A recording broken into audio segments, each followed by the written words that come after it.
Conway, counselor to the president over on the White House North Lawn. Kellyanne, nice to see you. Good morning. Good morning. First off, I guess the Vice President of the United States is following in the president's footsteps, and he's going down to Texas today. Is he going to get closer to the affected area? Well, he will try. It really depends on what our local and state officials on the ground there say is best. No one wants to be disruptive. They want to be helpful. And that, of course, is why the president and the First Lady 2 days ago went to Corpus Christi and Austin instead of Houston. The president does plan to get closer to the affected areas when those who know best on the ground say it is most appropriate to do so. We just cannot believe the breadth of people helping people, the strangers helping strangers and volunteers, and of course the coordination between local, state, and federal has made such a difference for so many people. But we also want to remind everybody that a lot of recovery and rebuilding is ahead of us. And only go home if you're told it's safe to do that. In the meantime, please listen to your local officials because they know best on the ground how to keep you safe and to attend to your basic needs of food and water and shelter. Kellyanne, we heard that the president might go back down there this weekend. Has that been confirmed? That is the plan for the president to travel back to the affected areas, Texas, possibly Louisiana on Saturday. But again, Ainsley, all of that really depends on what we hear from the officials who are closest to those in need. And the president has made very clear that he is here to help and has made very clear that he will do what is needed, whether it's to implore Congress next week to come up with the funding for those who are affected, 24.5 trillion gallons of water in short order, having been visited upon these affected areas, and people still, you see the scenes that thankfully you and others are covering diligently, that people are still in need. So the president will go, he will ask Congress for money depending on where the needs are, but that is his intention. He wants to make sure people know that he is there, that we are all there for them, and put politics aside. We only hope that Congress can do that. I mean, the last 8 months, if past this prologue, have not been really profiles in courage. Yeah, no, that's exactly right. I mean, you can't get basic things done. Republicans have promised to repeal and replace Obamacare, pass tax reform, do minor things. The president stands ready to sign these major initiatives into law. There's obstructionists and resistance by the left. They said that they're for a better deal. All we see is same old spiel. So we hope when it comes to basic Hurricane Harvey funding that we can rely upon a bipartisan, or may I say nonpartisan, push. If there's one thing people should be able to agree on, it is that. But meanwhile, yesterday the president was in Missouri, as you alluded to, demanding that lawmakers pass sweeping tax reforms to make America more competitive. Yes. Yet he and others have been disappointed time and time again by Congress. Lay out what the path looks like. He was in Claire McCaskill's backyard targeting maybe it's a push for Democratic support, but they've been resisting him from the beginning and haven't lifted a finger to help him or his agenda. And then you've got establishment Republicans and Mitch McConnell, who faced criticism from this president as well. Are you going for 51 or are you going for 60? What's the path in the Senate to actually make this law? Well, we're going for as many who will come on board, and we expect that will include a couple of Democrats as well. It should be lost on no one that last night in West Virginia, the vice president addressed the West Virginia Chamber of Commerce. Somebody in attendance, Democratic Senator Joe Manchin, who also refused to sign a Schumer letter recently, along with 2 of his Democratic Senate colleagues, all of whom, no coincidence, all 3 of whom are up for re-election next year. So a couple things. Number one, these Republican and Democratic senators and members of Congress are accountable to their constituents. And their constituents are telling them, we need tax relief and we want tax reform. We want a system that is simpler, fairer, get rid of this draconian Byzantine, several thousand-page tax code that people need to hire a flotilla of attorneys and accountants and lobbyists just to be able to navigate the code.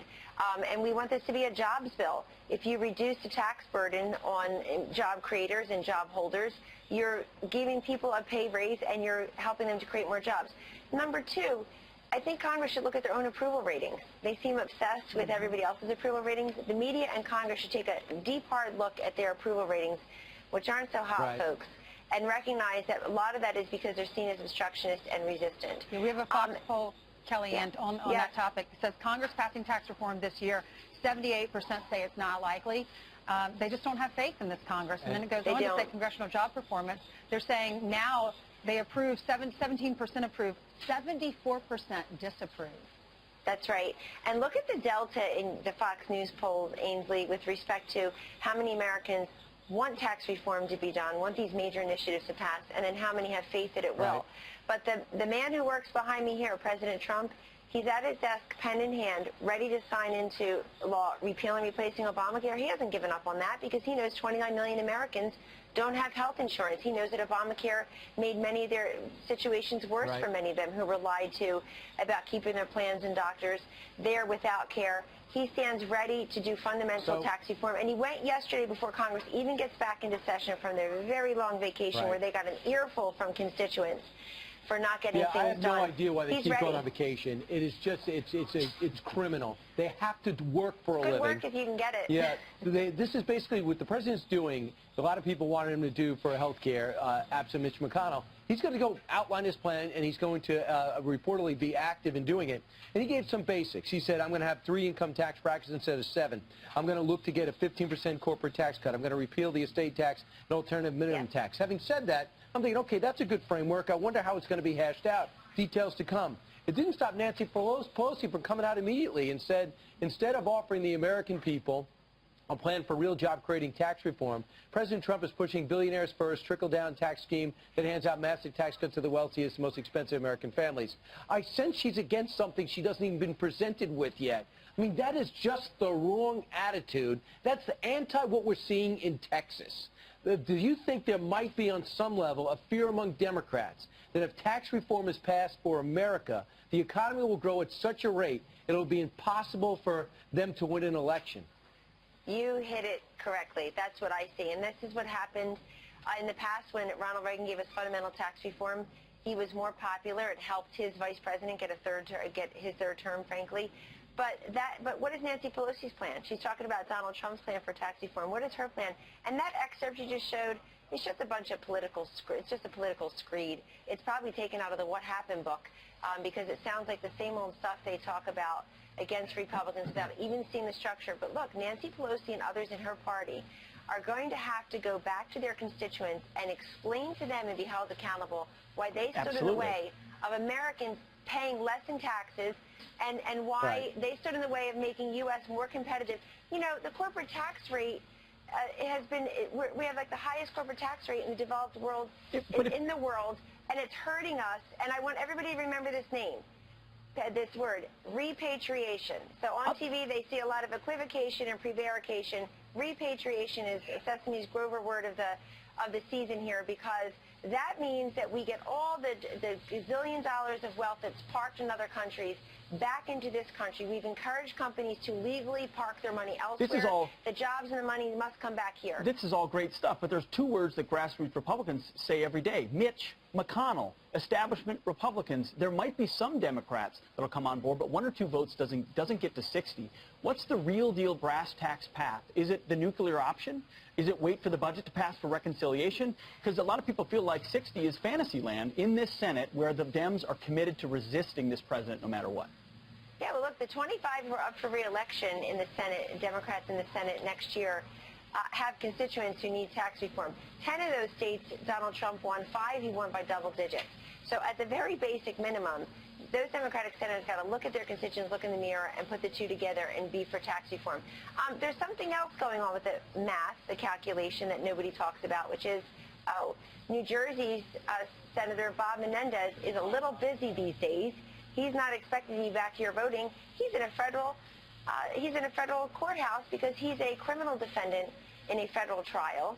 And people should really go and look at the prosecutor's case as laid out this week. It is just stunning, and it went on allegedly for many years. Corruption. Look at it. We don't have any Democrats talking about this. It's important for a lot of reasons. Important because he represents the Democratic Party. It's important because if you have a 49-49 vote, you got the vice president as a tiebreaker. So he actually affects the calculation on a number of these important votes as well. Kellyanne, woman to woman, what did you think about the mainstream media making such a big deal about Melania's shoes instead of focusing on the flood victims and the president being there? Yeah, predictable. Look, we saw what was in the president and the first lady's hearts that day, not what was on their feet.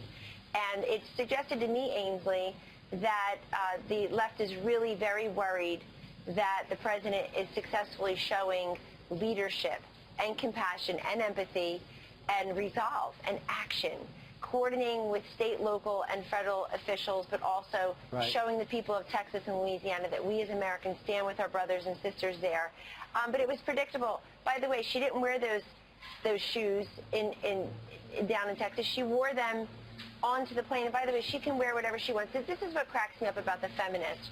I'm a free thinker. I'm an independent. Nobody tells me what to do. They get upset if somebody says you're wearing a pretty dress or calls you honey. But they have judgment end on end. And the thing about the First Lady that everyone should know is everyone looks at her and immediately sees, quite correctly, elegance, beauty, class. But they should also know she speaks 5 languages. She's brilliant. She's incredibly savvy. Those of us privileged enough to know her and work with her a bit see what an important part of this administration she is. And people ought to show some respect for her. Kellyanne, thanks so much.